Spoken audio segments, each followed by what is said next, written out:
Make my planned debt payments for the second paycheck of January. This is a little bit late. I did get paid on the 15th and I've already made most of these payments, so I didn't film this video because I really wasn't sure what was going to happen with the whole TikTok thing, so I just couldn't be bothered. But now that it seems like we have a future here anyway, let's get down to business. These first 3 debts are part of my Green Path debt management plan, and they get paid out of the $409 bi-weekly that gets taken out of my account.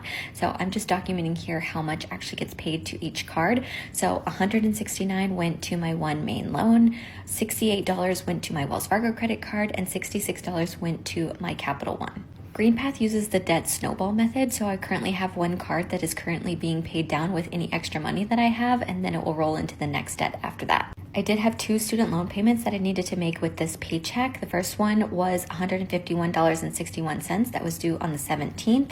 My debt payoff journey is pretty slow because most months I'm only making the minimum payments and then slamming extra money when I have it. My next biggest payment for this month is my car payment. It's $377, but I'm down into only owing less than $3,000 on that, so I'm very excited because I'm going to own that in a couple of months. Next up, I have a $253 even student loan payment that I also have to pay out of the second paycheck of the month. And then my biggest bill of the month is my American Express. I've actually stopped using the American Express because the balance has actually gotten quite high. I can do a separate video on what that balance looks like, but I paid $750, which is just a fraction of the minimum payment, which I think is close to $1,900. So I typically had used this to pay all my everyday expenses. Now I'm just using my debit card. So that brings the total amount of debt I have paid so far in the month of January to $1,834.67.